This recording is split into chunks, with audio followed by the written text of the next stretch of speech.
Good evening, everyone, and welcome to RASC Toronto Centre Online.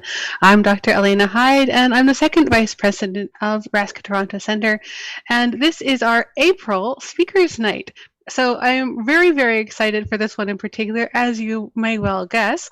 But I just have to start off and say this is one of two types of gatherings that we have online these days, not at the Ontario Science Centre due to the pandemic, but our president, Tom Luton, will be talking about our various programs later on this evening. But first and foremost, we have a very special event tonight. We have a guest speaker, Mr. Tim Russ. Yes, really that one.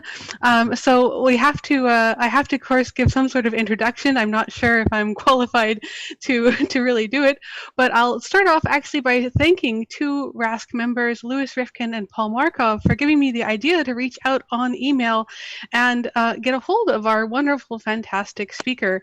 So I'm sure most of you have heard about Tim Russ, or maybe even Tuvok, but Tim Russ has been working within the entertainment industry for a while now. He has a lot of different talents, including acting, writing, directing, book writing, composing music. He is also an amateur astronomer. So we are going to be talking about amateur astronomy today and having a pretty fun chat about all kinds of different telescopes and techniques. So I'll just give this is not at all comprehensive, but just as an FYI, Tim has performed as a musician for over 40 years.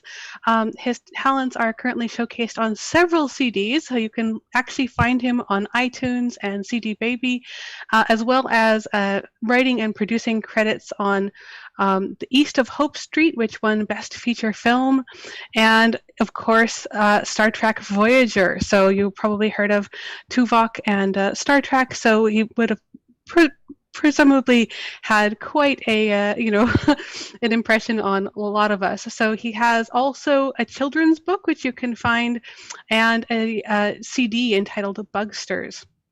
So I think I could probably go on for quite a bit longer, but I should probably stop and get to some actual interesting, sort of questions, and let Mr. Russ go ahead and say hello here. So to start off, I guess we'll maybe talk a little bit about how you got involved in particular in astronomy.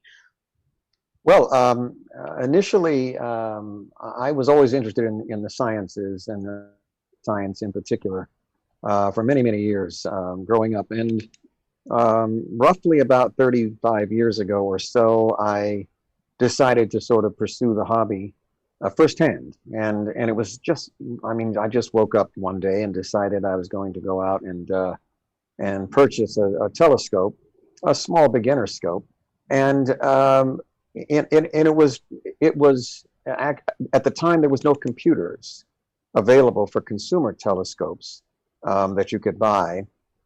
So you had to learn the sky. You had to learn the night sky, the constellations, and things like that, and be able to star hop from one to the next in order to find the objects you were looking for. So I did that for a number of years. I used to go out to the dark skies here in Southern California, try to find a spot that was not light polluted too much, and get used to using the telescope and to learn the sky and where these objects were. And it took a while to do that, but not terribly long. Most of the time I was viewing in the summertime, and it worked out very well. I was finally able to, from that point forward, upgrade the telescopes to bigger and better, as it were. So it was purely an impulsive thing on my behalf to go ahead and pursue the hobby. I just did it on my own. I was usually out there by myself. I wasn't really able to. There was nobody else I was sharing that hobby with until much later. That's wonderful. Well, I always like to sort of start off these public presentations with a little bit of sort of, I suppose, fun and games for the audience as well as perhaps you. So I just wanted to start off with a little astronomy riddle that I thought our YouTube chat members could try to guess at. I think you've heard this one before, but it goes something like, riddle me this, I can be looked through, but I'm not a window. I have your eye pressed to me, but I'm not a door peephole. I'm often placed on a tripod, but I'm not a camera. I help you see things that are far away, but I'm not a pair of binoculars. I'm often pointed at the sky, but I'm not a satellite dish. What am I? So that's my riddle for the folks in chat. And I think if we go ahead and give them a second to have their best guess, we can go ahead and use the answer as a start off for our discussion of your first telescope. Do you remember what kind of telescope you had as your first one? You said that there weren't a lot of electronics around. Do you remember what type was it? Was it a Dobsonian kind of design? Yes, it was actually a Newtonian. It's a very small, and they still sell them. I think they're out there. It was Edmunds is the name of the company, and Edmunds Scientific, and it's an Astroscan. That's what I first had. It's a very short tube, 4-inch mirror, Newtonian telescope. It sits in a bowl, a rocker, and it's just a round ball at the bottom, and it's got a stovepipe top to it. It's not very big. You can just sit it on the hood of your car or a picnic table, or you could mount it on a tripod. But it's a very short focal length Newtonian telescope, and maybe 400 millimeter focal length at best. But so it's a wide field telescope. I can see a lot of the sky when I'm looking for objects. They won't be very big, but I would be able to see much more of the sky than say, for example, a refractor. That was the very first one I had. It was called an Astroscan, and I believe they still sell those somewhere out there. Very handy. There's no collimation needed because the mirror is fixed on the bottom, and the secondary mirror is fixed, so you don't have to collimate it. It takes a lot of banging around and good stuff like that. If you have to drop it or bump it or whatever, it's pretty solid. That's what I used to get used to the sky when I started out. Very, very easy to use because it has it sits in a rocker, like I said, so it almost works like a Dobsonian in that it can point straight up and down very easily. Simple telescope to use. Indeed, Dobsonians are well known for being very simple. I've just put up a small picture of one of the Dobsonians. Yep. Yeah, those are, for looking at the night sky, they are the most practical telescope out there because they look straight up and down. And a lot of times when you're out there, what you want to see is at zenith. So you have to look straight up and down. And equatorial telescopes are a pain in the butt to look straight up and down.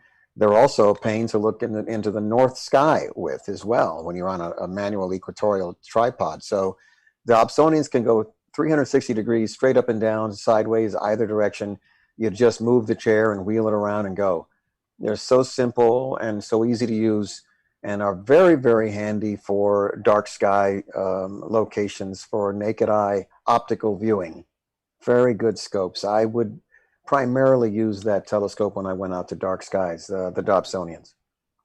Wonderful. Yeah, I remember that we mentioned before there were some of these really simple telescopes that are actually quite good for beginners. Mm-hmm. And I think that we discussed that the Celestron Next Star was also one. Maybe if you were going up a level in difficulty into the more electronicized telescopes, we also have the Telrad Finder on a Meade 8-inch and the Skywatcher Virtuoso, which were all sort of, if you go up in difficulty level, I suppose, which would be your next choice if you were to pick one of those?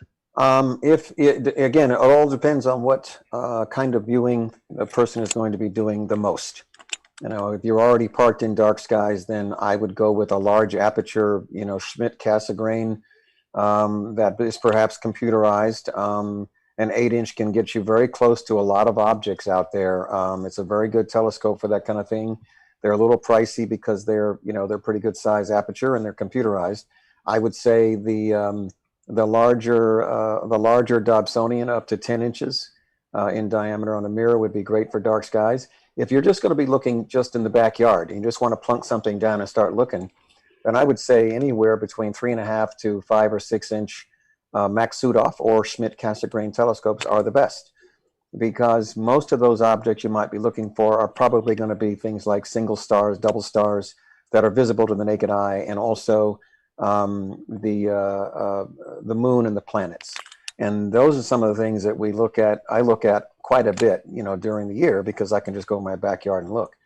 And those telescopes are perfect for that kind of thing. The Maksutov or the Schmidt-Cassegrain. Maksutov, they make roughly 3.5 inches, the smallest one, and up to 5 or 6 inch in the middle, for backyard viewing. Those are the best telescopes. And you can get some of those just the optical tube by themselves, or you can get them fully computerized. If you get the optical tube, you can get a manual equatorial mount to put it on. You can get a computerized mount to put it on. You can buy a full computerized version of it. I tend to use just the manual versions for those because, with the worm control, just an equatorial mount that's easy to, put it on, or even an alt-azimuth, just to throw it down and go without any headaches of tech and stuff, and for the shorter viewing sessions, it's not that bad at all. I do have a Skywatcher, Max Sudoff, which is computerized. That one in particular takes a little work, to get used to, and also to make sure the electronics work. The thing about the computerized scopes is that they sometimes can be buggy, and so you really have to babysit those things sometimes. They don't, they can have issues when you're out in the field where, your whole night of viewing may be just, done because something is wrong with it, or something's not working properly, or the information hasn't been put in properly, and whatever, it's all those kinds of things. That's why I typically prefer to have a simple motor drive mount that tracks for me, and I just do everything else manually. That's what I prefer, to keep it simple. Wonderful. Well, since we mentioned, keeping it simple and some easy things to observe, well, right now, actually in Toronto, I thought I'd just give a little update for tonight. If folks are looking to go outside now, it is, approaching 8 p.m. here in Toronto. So if you've got clear skies, and you can see the sun setting towards the horizon, you might be able to actually see naked eye the red planet Mars, which is going to be visible until about 1:03 a.m., as well as the Pleiades star cluster, which is probably on the list of sort of these easier objects. So if we wanted to go out and say, for example, in Toronto tonight and observe Mars, maybe using an electronic scope may not be the first choice. Do you ever go for binoculars?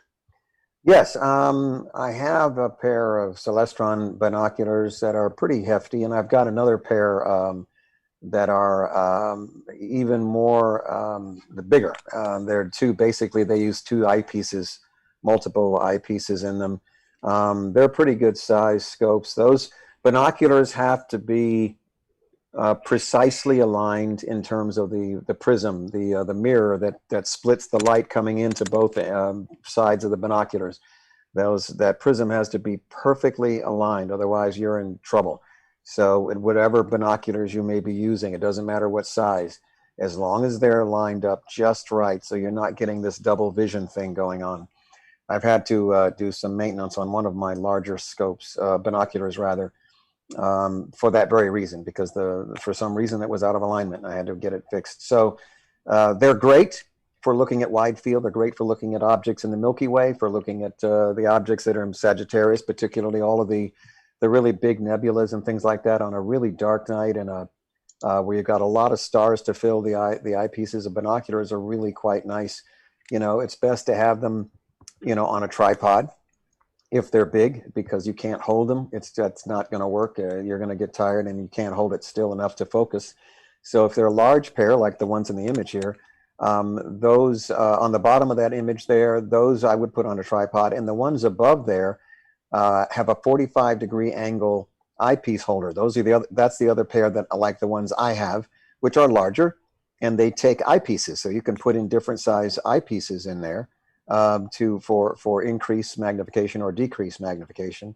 And those also are on a tripod. The 45-degree angle really helps a lot because you're looking up, and it's not that comfortable if it's straight on binoculars to be looking up. So if you have those, you can at least look at a higher angle with a lot of ease on your neck.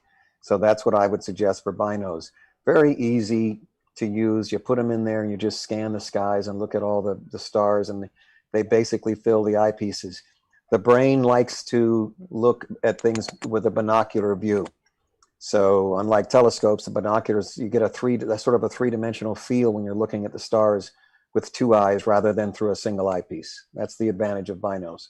You're not going to get close to the objects, but you'll see the wide field things like the Pleiades and big open clusters and big nebulas and things like that. You'll be able to see those through there. Well, you heard it here, folks. You too can go out and see the Pleiades with some binoculars if you've got them. And actually, this is interesting because you mentioned the eyepiece, and we just got a question in chat from Katrina about what your favorite eyepieces are, and in terms of your favorite eyepieces for if you're doing eyeball astronomy or versus do you do a lot of imaging? And I thought that might be a nice segue into some of your imaging that I know you have, Yeah, as well as eyepieces. I don't use currently. I don't use any eyepieces for imaging. I don't, because imaging is not my absolute priority. More of my priority is observational. For the observational viewing, I like wide field, wide eye relief eyepieces. So typically I use Meade's. Super wide angles. So wide angle eyepieces where you have the most eye relief, which means you look through the eyepiece and you can see, the entire circumference of the eyepiece and the objects in it without having to, that donut hole effect of trying to keep it straight in. So very wide field, great eye relief, and you can end up spending more for the eyepieces than you do for the telescope. In actuality. Sometimes it's a preference thing, and sometimes it's just a practical thing in terms of what you really, really like. But in general, I would prefer to use a wide angle, a wide eye relief type eyepiece, and it can be one of a dozen brands. But I personally use Meade's 14s, 18s for the close-up stuff to go ahead and look for objects. Your 32 millimeters and those big wide eyepieces are fine. You don't have to use anything extra wide. The wide fields are best for your medium to low magnification eyepieces, or I should say medium to I want to say in millimeters. Your higher magnification eyepieces, anywhere from 18 down to 8 millimeters. Those ones where you're increasing the magnification, you want those eyepieces to be a wide field, because they're going to have much better eye relief and much easier to look through the eyepiece and see the objects optically. Those are the ones that I typically use. Wonderful. Yeah, I have to say I absolutely agree with you on the wide field eyepieces. There's just something about getting that really good view directly into your eyeball that just makes it a little bit extra magic, I suppose. Absolutely. So I suppose one other thing I was wondering, we're talking about, of course we can see a lot of these bright objects, the Pleiades and Mars, and with all of the action going around on Mars right now, we can't sort of help but to draw some parallels between Mars and the fictional Vulcan, which actually has been assigned to an actual star, Florida Eridani or Keed. Have you ever tried to do observing for that object? I have not looked for that object yet, and I might when I get a chance to. I don't know if it's up yet right now. I think is that a summer? It's not up. It's not currently up right now. It is a later riser. Late summer, I believe right. November will be a good viewing. But it has come up in chat as well. A lot of people asking how often are you asked to find Florida Eridani? I have not ever been asked to find it, actually. And so I think you might be the first person that did ask me to find it. But I would probably have to have I'll have to have the exact coordinates for that in order to find it. It's going to be difficult to star hop that star because it's not that big. It's not. It's not particularly. It's magnitude 5.93. Yeah. So you would need to see it. Yeah, but you won't be able to. Naked eye on the ground, it's going to be hard to find that exact star. I would need to use. You would need to use a computer that you can put in the coordinates on to find it. I think just to get it right. I have a scope I can do that with. But that's probably what you ended up doing. Yeah, and then finding your way around in the sky is also a bit of fun. And just in case anybody is wondering, it will be up around in November from Toronto. So if you are planning to try to image for the Eridani, you will be able to see the star system. It is a triple star system, but you will not be able to see the planet Vulcan. It is too dim. It is a very very faint planet, which has been sort of not directly imaged. It is in its star's habitable zone, and it is only zero point 0.6 AU away from a reddish sort of lower mass star. So it has a lot of interesting parallels with, of course, the fictional Vulcan, being sort of very red, near to a what would appear in their sky to be quite a large red star. Anyways, if we were going to try to find it, one of the things that we like to sometimes recommend people to try is, of course, navigating around using your hand as a measure of angles. Have you ever done any of that kind of sort of almanac star hopping? Absolutely. When I was doing most of my star hopping, I did use my hand to determine distance from one point to another. I also used the Telrad finder, and the Telrad finder has a series of illuminated concentric circles like a bullseye. And I have actual charts that have the bullseye on them. So it makes it much easier to be able to just put the bullseye where they are in the sky, in the same place they are on the chart, and you should be able to get it into your eyepiece and be able to see it. And the main thing about doing observational astronomy in terms of just optically looking for things, I've determined that and decided that it doesn't make a tremendous amount of sense to look for something that when you find it, it's just sort of ho hum. It's drab. There's not much to see. You can barely make out the object. If it's just a smudge and it's really really faint, it's like, well, yeah, I found it, but it's not that interesting to look at. I tend to prefer to go looking for objects that are brighter and have more features to see through the naked eye. They're not only easier to find, they're more rewarding once you have them in the eyepiece. So, a nice globular cluster is much more interesting to look for than, a really faint galaxy where you can barely see it in the eyepiece. It's like once you find it, is it worth all that much trouble trying to find it? So I would, based on the size of your telescope, target the objects that are the brightest, the lowest, the highest, the lowest magnitude, 1, 2, 3, 5, maybe up to 4 or 5, where that when you get it in there, you can be able to see it pretty easily. That's excellent advice, and I have put up your picture of M22. There it is. Just and I thought this would be since you mentioned globular clusters. Is this your favorite globular cluster, or it is about only 10,000 or so light years away? Of course, this means that we're seeing it as it was over 10,000 years ago, but it's quite a lovely image that you've captured. What was your? I mean, I just have to ask, what was your setup to get this image? That image is from the EV scope, Unistellar EV telescope that I own. And I was actually given the scope to test it, to demo it, to use it with the public, and to help sell the item itself. It's called an imaging telescope. That's it there. It's Unistellar's EV scope. It's very pricey for the average consumer to spend the money on. I'll say that much. But it is an imaging telescope. It's got a 4-inch mirror in it.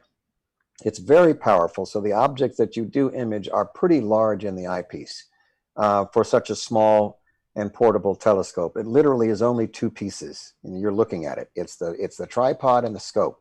There are no finders. There is no eyepieces. There is nothing else. It runs off an app off your cell phone. It uses your cell phone's GPS. So you do not have to input all the coordinates, your location, the longitude, the latitude, the elevation, daylight savings, all of that stuff.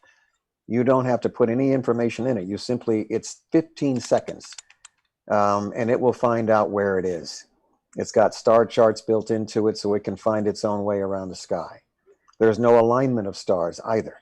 It automatically aligns itself perfectly in 15 seconds. And you simply say align, and that's it. It runs off your phone's GPS. It's built in. It has Wi-Fi built in as well. So your phone is going to talk to the telescope directly. And I use that to do all of my imaging at present. Some of the objects you see there. Comet Neowise, I had to enter the coordinates because, of course, it's moving every day. So I entered the coordinates. The telescope found it perfectly. I imaged the comet. This is last year, year before. And the other images, the Andromeda Galaxy, the Flame Nebula, and the cluster on the left. So I use that for imaging. It's, like I said, very pricey for an entry level or even medium level amateur astronomer. But that being said, if you're doing a photographic setup for a regular telescope, you're still going to spend some money for a decent CCD camera, which you have to mount to your telescope, and you've got to have a good sized telescope to bring the object in big enough to be able to see. And you probably need a few more gadgets and gizmos to get everything to work just right. And you'll probably end up spending close to that amount anyway for a regular optical setup. The optical, using a refractor, for example, a really quality refractor, good glass, is very expensive. And the camera that you're going to need is going to be pricey as well. Those telescopes will bring in a sharper image than what I can get on the EV scope. But like I said, I can plop it down in my backyard within the city lights, by the way. This telescope will image within the city lights. I'm in Los Angeles, the largest city in the country almost, and there's plenty of light. So this will filter the night light, the skylight, the ambient light out and be able to bring the image in. Several of these images you're looking at were shot within the city. So that's what I use to image with. Everything else I have is optical. So for anything taking pictures, I resisted getting all of the photography and the astrophotography, spending hours and hours out there trying to get images. I've resisted that for years. I'm not really that interested in setting up and doing all that when I go out to dark skies. I'd rather look at objects optically. So this telescope does the job for me within minutes, per each object. The exposure time can be anywhere from 1 minute to 3.5 to 5 minutes. Especially in dark skies, very quick, very fast exposures. It's an accelerated layering imaging telescope is what it is. And it works quite well. Yeah, I saw a comment go by that sounds something like a smart telescope with a built-in mail-in cam, and I have to say, it seems kind of like that fits the bill a little bit. But Yes. One of the advantages here, I think, is also that the software, when you get the image back, you don't really have to process it very much, do you? No, you don't have to. I typically will put it in, just the basic Mac Photos program. I'll maybe boost the contrast a bit, brighten it up a tiny bit. That's generally all I do when I get the images. I might sharpen them as well a little bit more. That's about it. Not very much. Just takes a minute or two to tweak it out a little bit, just to get the image to kick a little bit more. So I do very, very minimal processing on that. Certainly not anything with a complicated program. I just use the Mac Photos program, put it in there, and pop it out, and there you go. That's what you're looking at there. But in the eyepiece, for many of these objects, they're pretty impressive. You can see them on your phone, and you can see them within the eyepiece of the telescope. That's what I liked about this one, is that it has an eyepiece built in. So if people are standing there wanting to see what you're looking at, they can go to the eyepiece and look inside and see it. Overall, again, it's not going to be, the clusters that you look at are not going to be as pinpoint sharp in terms of the stars as they would be in an optical telescope. But, you are able to see more detail of the objects, and especially the nebulas and the galaxies. And you can also see color. As you notice, you will see color in the eyepiece of the telescope of these nebulas, and you cannot get that with an optical telescope. That's really wonderful. Yeah. So, as you mentioned, this is a lot of these were done from, as you say, the city lights of LA, which is very, very impressive. But Yeah. I just had to mention, I would be remiss of me not to, but there was an episode of Star Trek Voyager where you went to Griffith Observatory. Yes. Um, have you been there as a not in the capacity of Tuvok? Oh yeah. As a matter of fact, we, myself and the Los Angeles Astronomical Society, prior to COVID, for a number of years, I have been going up to Griffith at least once a month with the rest of the Astronomical Society. We all bring our telescopes. We park them on the front lawn of the observatory, and all the general public, everybody getting off the buses, coming to visit, all the tourists, all the locals come up there on any given night, particularly in the summer and even through the winter, to look through the telescopes. And I do that all the time when we're able to do so. Right now it's closed, and hopefully later this year we'll be able to get back at it. But yeah, I spend time up there, and that's basically doing some of the outreach and sharing the equipment and the views and things of the planets and the moon with the general public. Wonderful. So I just have to ask then, did they get the idea to go to Griffith Observatory from you?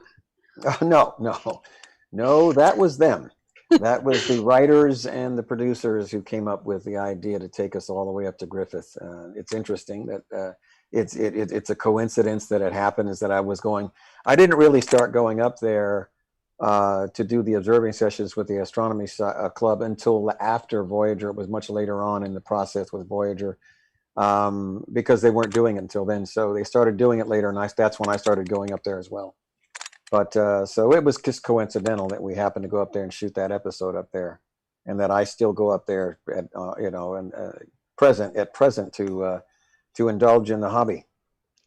I think it's a fairly wonderful coincidence, really. Um, you almost wouldn't believe it if it hadn't happened. Yeah. So I guess on a similar note, I mean, because you have this amazing crossover with sort of Star Trek and astronomy, were you ever hoping to sort of aim for specific astronomical phenomena when you were actually involved with Star Trek, fly into a nebula or a globular cluster or? Oh, you mean as part of the show? Yeah.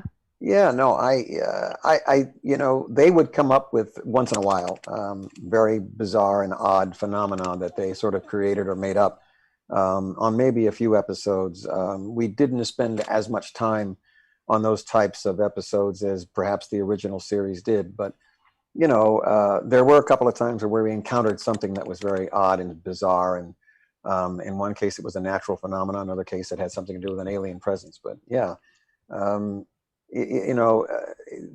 Because the show is more character and story driven, it was not that many opportunities we would have had to actually do that. Very understandable indeed. It's it is I think one of the great crossovers with you have, of course, the inspiration that a lot of us get from astronomical phenomena and also from science fiction. It is great for outreach in a lot of ways, and one of the things I've always found is that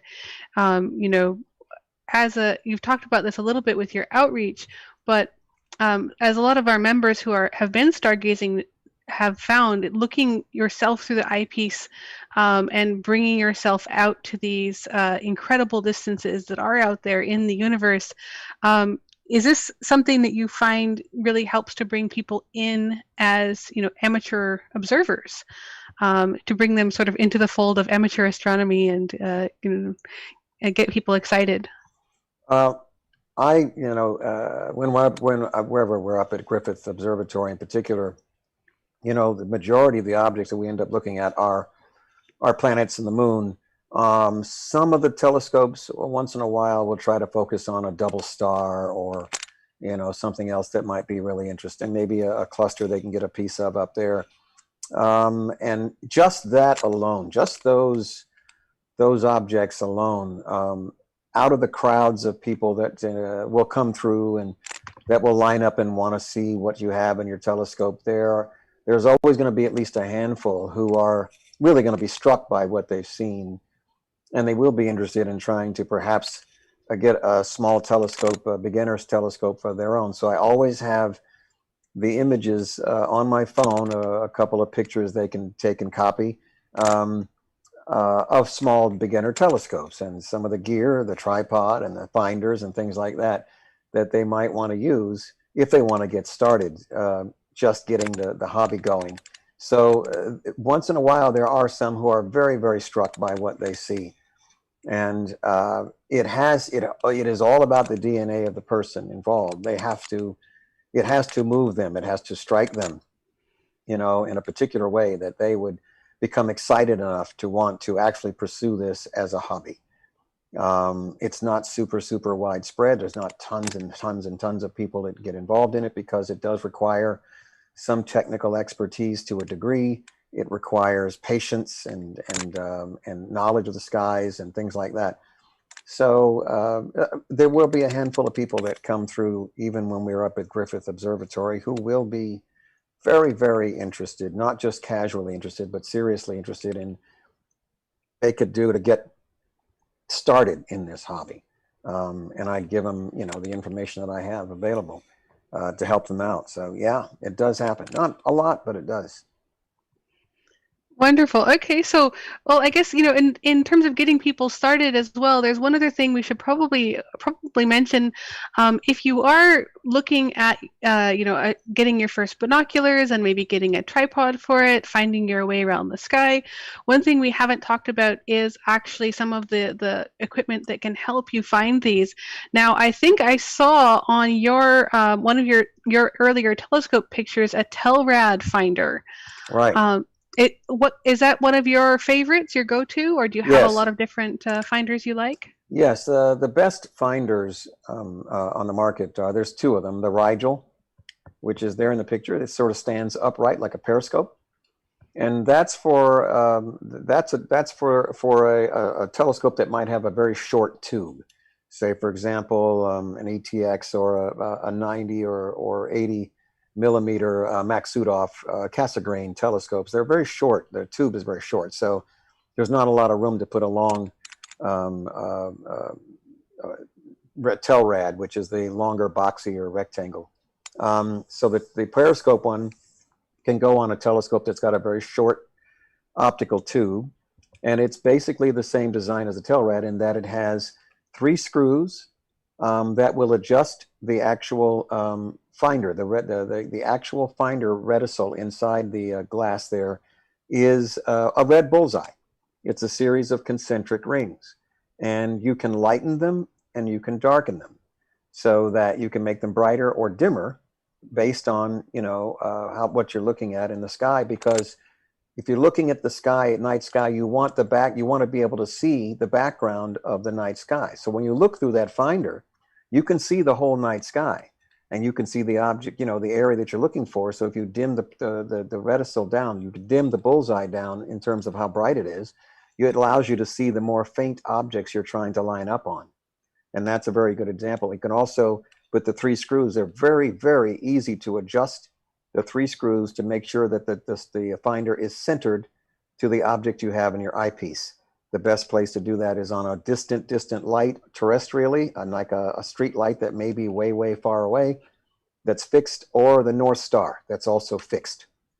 That's the best way to get your finders lined up, because you don't want the object moving. You want it to be centered in the eyepiece. Once it's centered in the eyepiece, then you use the finder scope to get it just right in the middle of the bullseye. So now your finder's aligned. The Telrad is the longer rectangular box. That goes on typically Dobsonians and larger optical tube telescopes, ones that'll fit on. It's about, I don't know, maybe 8 or 9 inches long. And so you just need something that gives you room when you stick it on there. They're all double stick tape, by the way. You just double stick tape them on, and they stay. They don't come off. Good luck trying to pry it off later on. They stick very, very well. They're very, very simple. They use The Rigel uses a 2032 battery, and the Telrad uses 2 AA's, and those last for a really long time. Very simple unit to use. It unscrews off the base. You put it on with 2 thumb screws, and it's done. I use those again for my larger Schmidt Cassegrain, and I use it for my 5-inch Maksutov, and I use it for my Dobsonian, the 10-inch. And they are the best. Those 2 are the best finders you're going to find. Everything else is a pain in the butt to use. They really are. They don't work that well, even if you spend money on them. The BBs and the red dot finders and all that stuff. Just go with one of either this one or the other one. That Rigel piece also pops off the base, so you can just take it off the base when you're packing it up and put it back on when you're ready to use it. Both those are double stick tape on the optical tube. They're the best to use for finding, especially for looking for objects with your naked eye. That's a really good tip, and I saw in chat we do have a few people agreeing slightly with Rigel and a few disagreements. So, but you do have to remember to turn the battery off on the Rigel when you're not using it. On both of them. Don't leave them on. You have to turn them off. Yes, that you do have to do, because it will eventually burn up the battery, especially when you got it stored for 3 months and you haven't pulled it out for a while. So, yeah, turn it off. Exactly, and it is near. It's basically the end of Messier Marathon season here in Toronto in the Northern Hemisphere. In fact, so you wouldn't be able to really run a full Messier Marathon at the moment, at least not in one night anymore. But if we do have folks who are looking to try to hit up several objects really quickly all in one night, do you have any extra tips that you might want to give to them? I mean, obviously, turn your battery off on your finder scope when you're not using it. And yeah. I mean, you can leave. I mean, for the viewing session, you can have the finder scopes on. It's just when you pack it up, make sure it's turned off. For the session, actually using it in the session, I leave them on all the time. They'll last for a while. It's just that when you're packing them up, you just got to remember to turn them off. Mine have been, sometimes I've turned it on or off by accident, and I always carry extra batteries. You're going out to do field work, and especially if you're driving a long way to get to dark skies, you got to bring all your extras, man. Bring your backups of everything. So your screwdrivers, your Allen wrenches, your batteries, whatever, your flashlights, your extra flashlight, whatever. Bring all that stuff with you, because you can get out. Once you get out there, you're stuck. So for the viewing, I would say the best time for doing the marathon viewing is in the summer. The objects in the summer, the Milky Way is where everything is. The winter times, it's not only cold as hell outside, there's not a whole lot to look at. So the summertime is the best time to look for all the objects that are out there are basically in and around the Milky Way. And that's when I do the majority of my observing is in the summertime. Anywhere between April, May, all the way through probably September, October as well. That's a good chunk of time to go out. It's warm, it's pleasant. There's plenty to see, which is great for us. It could have been the other way around. It would have been freezing our keister off in the wintertime, and that's the only time we could see everything. Dark skies for me would mean I would need a spacesuit to keep me warm in the places I have to go for dark skies. So I'm very grateful to at least have the summer months to be able to go out and look at things without getting too cold. It's in the mountains, so I got to go that way. So ultimately, the summertime is the best. And to have your charts, have your, you can plan to see some of the objects you want to see. Like you can make a list of some of the things you really want to target and really want to go for, and have those on a list to just go down the list and hit them one at a time. I've done that before on occasion, just saying, well, tonight I want to really try to find, such and such, and then go look for it. And because it may be something I've not seen. And there are some objects that, even recently that I found that I had not seen before. Some of them, naked eye, even with the optical telescope. There's plenty out there to see. There's some NGC objects you can look for as well that should be bright enough in dark skies, especially, to be able to find those. I'm particularly fond of double stars. I like those a lot as well. Yeah, the double stars are really fun, and it is actually funny you mentioned wearing a spacesuit. I mean, you did say you don't like to get too cold, but have you ever thought of wearing a spacesuit for actual travel into space? Have you ever done parabolic flights or anything like that? No, I have not. I haven't done any of the parabolic flights. I might have been invited to go do it once. It was maybe 2 years ago that somebody invited me to take a ride on the Vomit Comet, as they call it. I declined at the time, and I think I might have been working anyway, so it wouldn't have mattered. I wouldn't have been able to get there. But I think it would be fascinating to have the opportunity, of course, to be able to go up in space. Who would turn that down? You know, it would be absolutely exciting, you know, to take a ride into orbit. It would be fantastic. If I ever had the chance to do so, I would. Well, that's a little question from Lewis from before. So thanks, Lewis, for that. And it is, as you mentioned, it is very, very fascinating. I think a lot of us would jump at the chance, but In a minute. not everyone. Yeah, not everyone, but Not I everyone certainly would. would. I certainly would, you know, and what the hell, what a way to go if anything went south, you know, so hell of a way to go. At least you're on a rocket, riding a rocket. Exactly. Well, I have one last sort of little question here, and then I'm going to take designated questions from chat. So if you are in chat listening along, if we've missed your questions, make sure to put them up where I can see them shortly. But I just wanted to ask, as a sort of a last official question here, do you have any advice for our folks who are just getting started looking to pursue astronomy as a hobby? Um, well, the primary thing is to determine what it is you want to do as part of the hobby. To determine what are you going to be doing the most of. Like I said, if it's just plunking something down in the backyard, to look at the moon and the planets all throughout the year, which is wonderful to look at, and particularly the brighter stars and things like that that you can see mostly with the naked eye. Well, then, you know, you start off with a very small and simple to use telescope. You don't need a big, huge, you know, all to do type telescope. Just get something simple and small. You can use, if you have the space, you can get a Dobsonian that's, you know, maybe 6 to 8 inches in diameter, and use that. They gather a decent amount of light, and you can put on a pretty high power eyepiece to get the object in. Those are very nice. They're fairly easy to maintain. There's no electronics and plugs and computers and whatever. They're very simple to use. You can use that, or you could use a small portable Maksutov Cassegrain, and I would use either an ETX or not an ETX. I would use an Orion, just the optical tube in particular, and slap it on a tripod and go to town. I would do that in a solid tripod, not anything rickety. Your tripod has to be solid. It has to be strong and sturdy, because if you go to focus an object and tripod is weak, and it's going to rattle and shake all over the place, and you don't want to do that.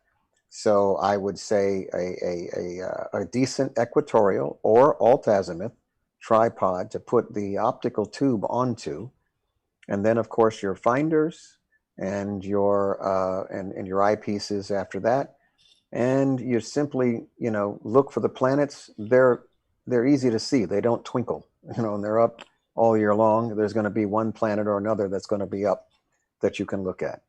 You can also get a solar filter for it and look at the sun. You can get a simple, you know, solar filter for the front side of the telescope. They're about maybe 20, 30 bucks. And you can get one of those to look at the sun and look at the sun spots that you might see on it as well. You can do that with the telescope as also. So they're very, very good to be used in that capacity. The Orion, I think the smaller one that they sell, the 3.5 inch, I think it should have a 45 and a 90-degree diagonal. It may only have a 45. You have to check and see, but I think they now just bought Meade. I believe they bought Meade. They own Meade now. So, but anyway, that's what I would do. You can get a computerized version of those small, you know, ETX and those small Maxudov. The Celestron makes a small one, I think, too. You can do that, but you don't need a computer to look at the planets and the moon. They might be helpful for tracking and things like that, but at the end of the day, it's just it's a lot of stuff and setup and gadgets and all that hazara again. When you just want to sit it down, you just want to learn the sky. Get the simplest stuff that you're not spending a fortune on, and then find the objects that are simple and unoptical to look for. Get that stuff out of the way, and then you upgrade as you go along to the more sophisticated gear and more sophisticated viewing, which would be dark skies and looking at much more dim and difficult to find objects. That's when you can use a computer or a larger aperture telescope. Starting off, start with something small. We've shown some of the pictures that I have here that she's put up, and I would start with those. Again, they're inexpensive. You don't have to spend a fortune on them. Just to get going, just to be able to partake of things like comets that might be coming by that are visible to the naked eye, where you can see them with the naked eye, you can see them with a telescope. Those are the Dobsonians there. You can get a small one, 4-inch. They go from 4 or 5 inches all the way up to 10.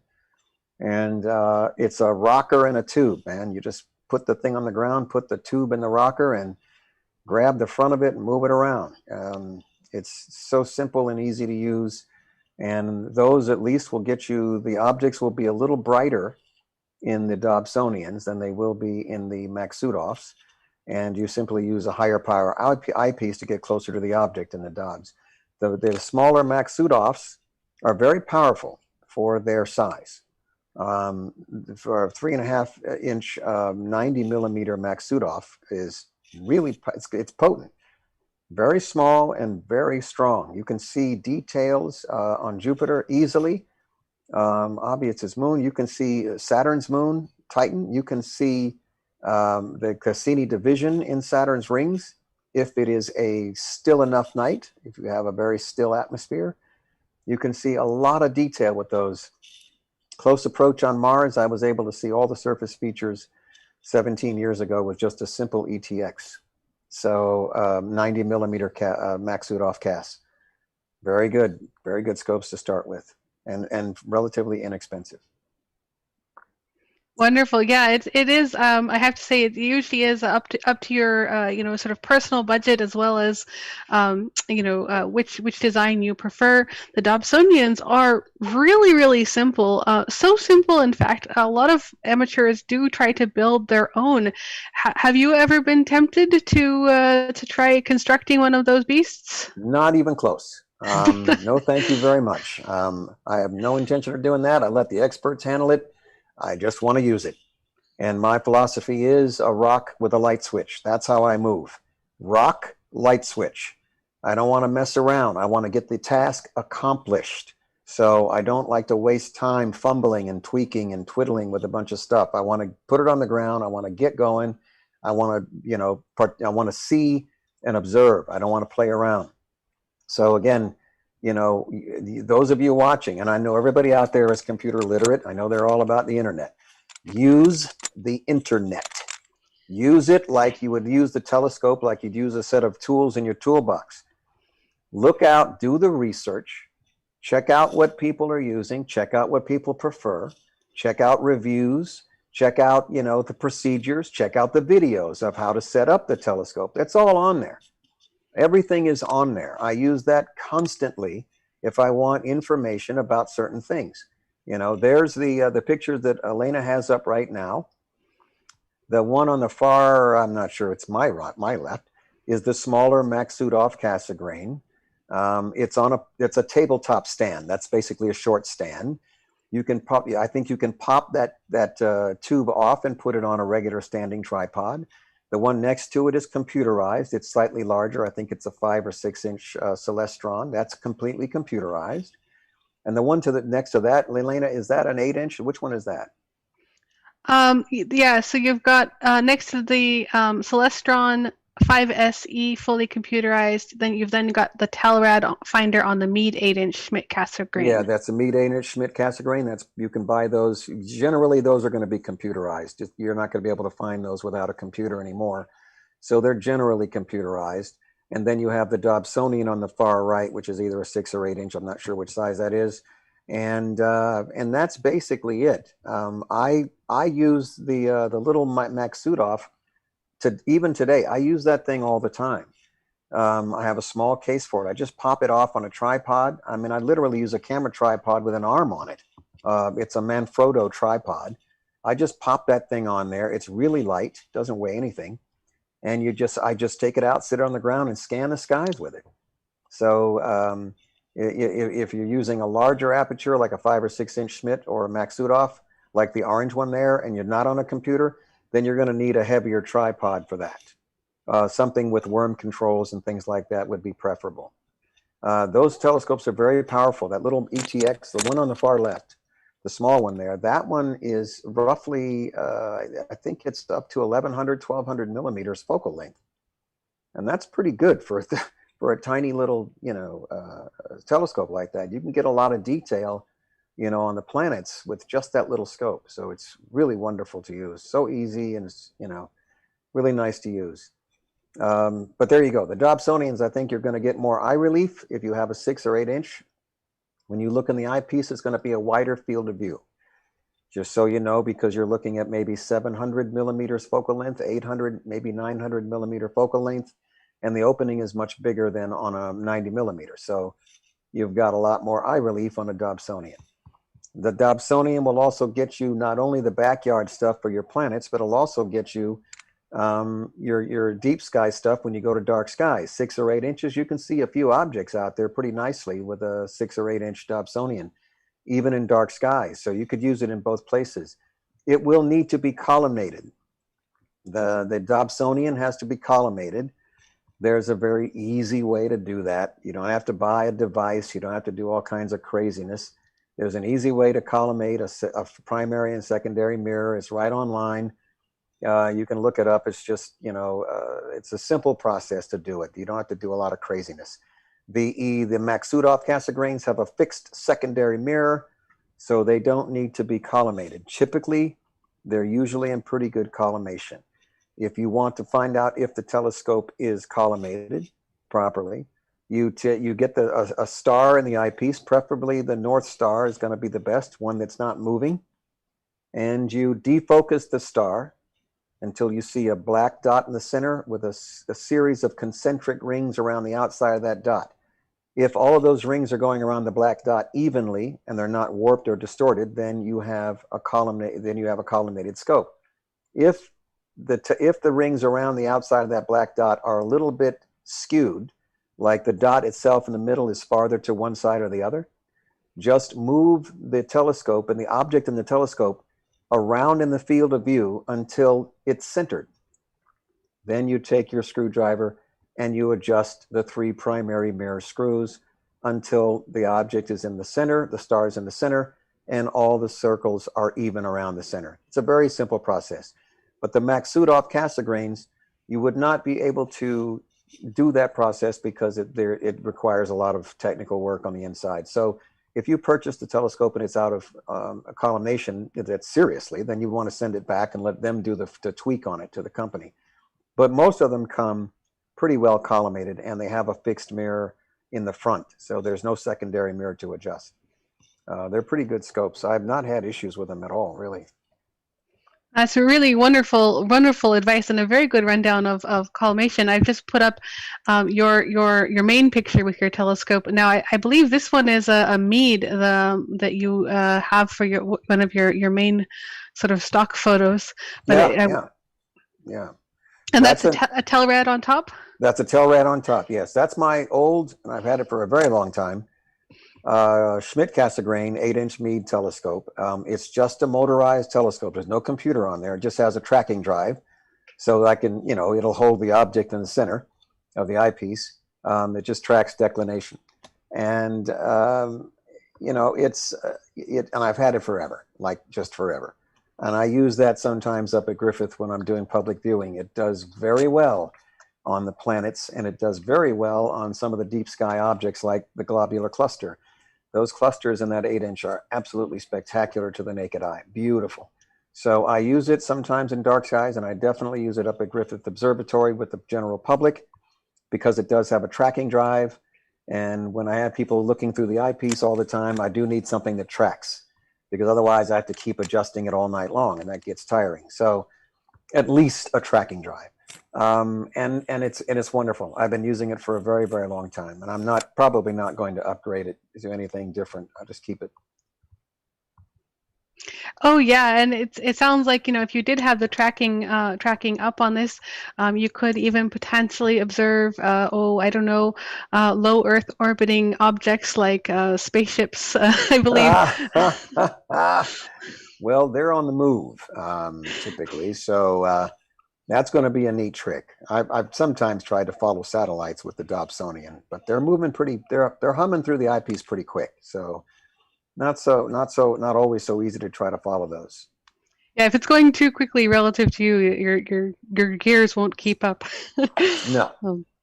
Well, I do have a question from Andy as well. Speaking of tracking things, but maybe things that move a little bit more normally, what about variable stars? Have you ever tried to do anything in terms of monitoring variable stars? Well, in terms of monitoring the way in which they're shifting in their output of energy, no, not specifically. If I've seen any, they've just been an optical view for that particular moment. I haven't used the EV scope, for example, to monitor any variable stars. No. And that EV telescope that I was talking about earlier will track exoplanets. You can actually track an exoplanet's transit across the front of a star. It's about a 3-hour or longer exposure, but it will do it. It'll actually create a light curve from doing that. If you find a star that's got an exoplanet transiting on a clear sky, clear night, where you've got a good 3 hours of visibility and viewing, it will actually do that. It's pretty impressive, that telescope. Indeed, and it is, I suppose, a little bit of only a matter of time, really. But we do have a few people saying, thank you and live long and prosper over in chat. We do have some amount of Star Trek fans in astronomy, and a very good amount of astronomy in Star Trek. So I thought maybe as we're getting some greetings over in chat right now, I just have to ask, how hard was it to get your hand to do the Vulcan greeting, and do you still do it? Oh, yes, it's simple for me to do it. It's very easy. Yeah. I was lucky. My DNA allowed me to do it without even thinking twice. Very, very lucky. Either hand, not a problem. Well, that's amazing. Thank you so much. We do have a couple questions running through at the moment, and I think we had one from the Living Sky guy, Tim, who asks, how far afield do you have to travel for a decent sky? For myself, it's an hour and 15 or 20 minutes on the road to get to a place that's dark enough to be able to see, most of the objects in detail and get rid of the night sky. It's a good ways out for me, because they're building and building and building in the direction that I'm going towards the mountains. So I'm all the way up in the Grapevine, what they call the Grapevine. It's the mountains, the mountain range that separates LA from the San Joaquin Valley in California. I'm up in the middle, at the very top almost of those mountains to be able to see. I'm up at about 6,000 feet, which is really cold on a night if it's not just dead in the middle of summer. It's very, very cold. And that's the place I have to go to find dark skies, unfortunately for me. Sacrifice for living in the city. So it's a good long drive. It's an hour plus up there, an hour plus back. Wonderful. Well, we're starting to get the questions really pouring in now. We'll do as many of them as we can. From Alan, is there other people in the Hollywood entertainment industry with names that you can share that are also amateur astronomers? And do you all get together to do observing sessions and talk astronomy? There was one other actor that I was friends with who was into astronomy as well. I don't think he's practicing it that much. Andre Bormanis, who was one of the co-writers on Voyager and also on Enterprise. And I think he might be working on Discovery as well. He's a writer, Andre Bormanis. He's also got a degree in astrophysics, and he's got telescopes. And he and I used to go out all the time in dark skies and observe. And he's the only other person that's actually worked on the same shows that I was on, and is working on in the Trek franchise for years. And he's also got an astrophysics degree. So he's the only, it's not an actor, but he's behind the scenes.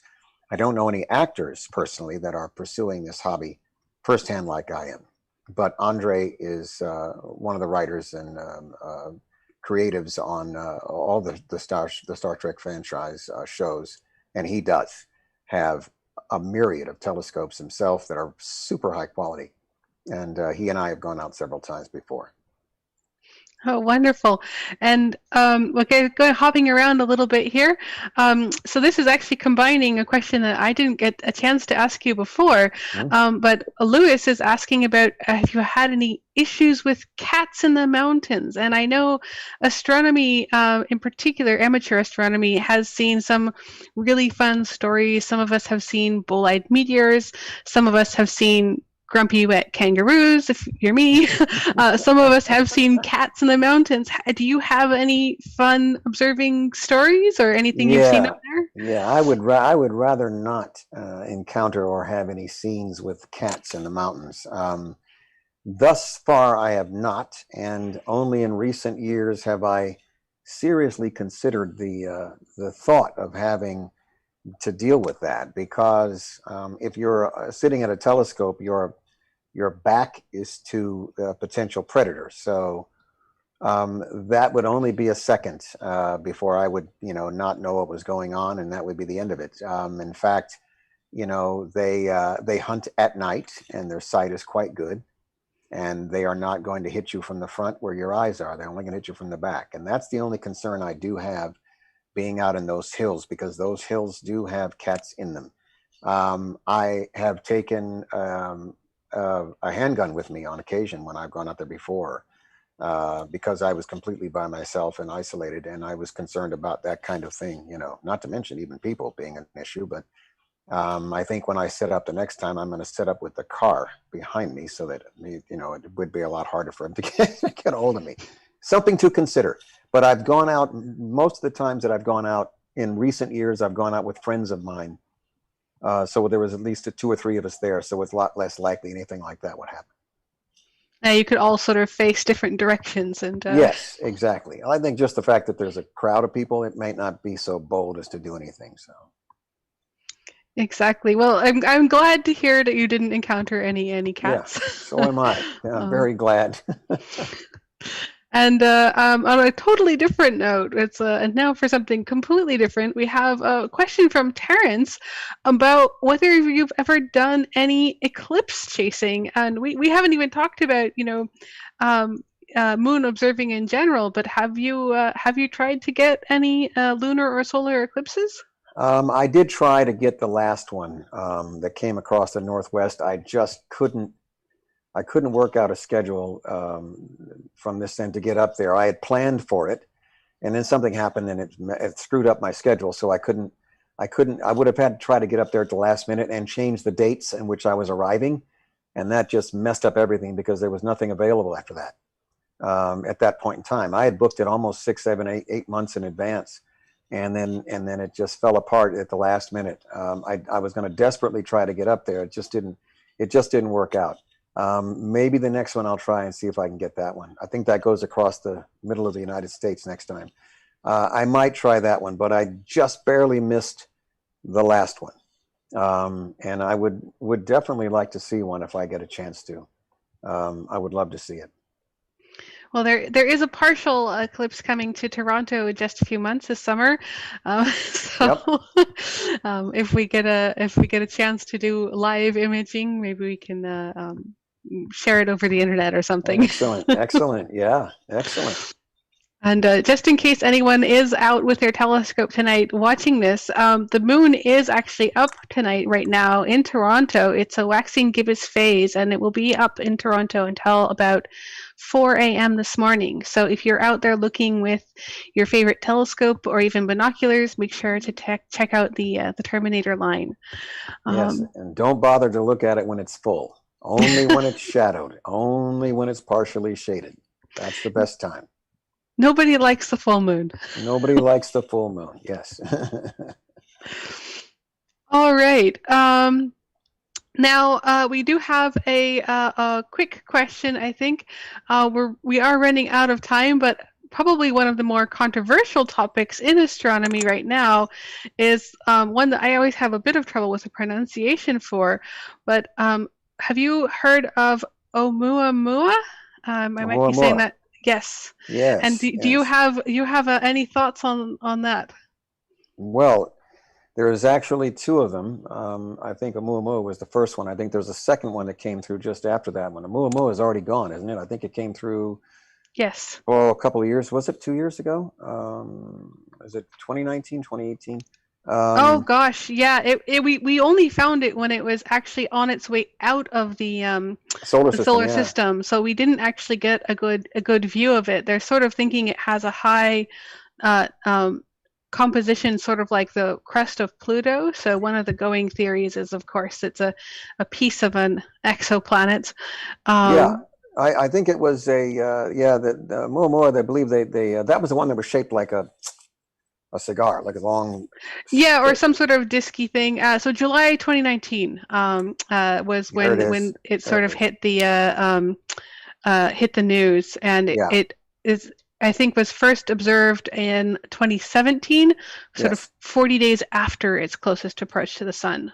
Yeah, it was. It had a long sort of cigar shape to it, and it was very unusual, that shape. That it didn't look like a comet or asteroid that typically looks, and they determined that was because of the beating it's taken, from the cosmic winds and things, that it's actually been eroded into that shape, and that the fact that it had a reddish crust around it, which indicates that it's probably, they believe, is a comet, that it probably is cometary in nature, not asteroidal, because that comet is like a patina.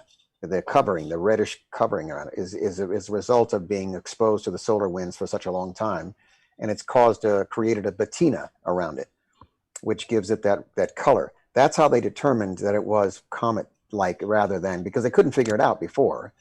They had to image it through infrared and some other techniques to get the color, and then when they got the color, they realized, okay, it's probably a comet, because it wasn't outgassing either.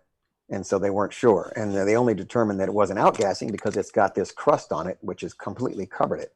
And it's changed the outer layers of it so much that it's not exposed to the sun. It doesn't outgas. Not to mention, it's also hauling through it is hauling through our solar system like super fast. So yes, coming from the outside of our solar system, it's the first object we've ever observed from the outside of our solar system, which is remarkable, absolutely remarkable. And shortly thereafter, just last year, I think the second object came through. There's two of them. I forgot what that one's called, but that was the second one that came through, also whizzing by, not from our solar system at all. Yeah, I believe it was a 21 Borisov or 2 I Borisov. Yeah, I think that was it. Yeah. Yes. Yep. Again, something else from outside outside our own solar system. Exactly. Very, very fun stuff. And speaking of, I suppose I'll use this as my final segue over. Speaking of outside of the solar system, now we do have one final question, which we haven't gotten to ask you about at all. But your music actually has been noted in chat, and it seems to go very well with sort of astronomical imaging. Is this all a coincidence? Do you find that your music is creatively affected by your interest in astronomy? And would you like to maybe talk about that just a little bit here at the end? Yeah, the music. much of the music that I've, if it's been stuff that I've actually written myself, has been based on, not on astronomy specifically. Most of it's based on experiences, personal experiences that I've had, relationships that I've had, is the majority. I think I have one song called Brave New World, which is more about what is happening in our society. The song We has to do with, it had to do with a phone call to customer service one day. That was just the most excruciatingly frustrating experience. And I wrote the song shortly thereafter, in about an hour, and ended up doing a music video for it recently. So these things were written. Cushion Gazers about some of the close relationships I have with the women in my life, and that's a very personal song and it's very dear to me. And I think, so none of them have been related to space or astronomy as of yet. They're going to tend to be more a social statement, or they're going to be something more of a personal nature. Wonderful. I would encourage everyone to go ahead and check it out. There are a few on Spotify which you can find, although I think most of them are on iTunes. Yeah, so I think this is probably, we're reaching the end of the night. We have gone a little bit over, so I'm just going to take the time to say thank you very, very much again, Mr. Tim Russ, for joining us tonight to talk about astronomy and telescopes and all of this fascinating stuff.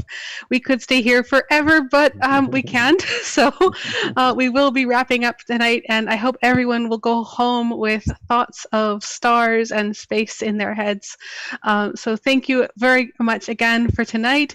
And with that, I am actually going to go ahead and hand over to our wonderful president of the Toronto Centre RASC, Tom Luton, to finish off the evening. Thank you very much, Elena, and thank you very much, Mr. Russ, for that wonderful evening.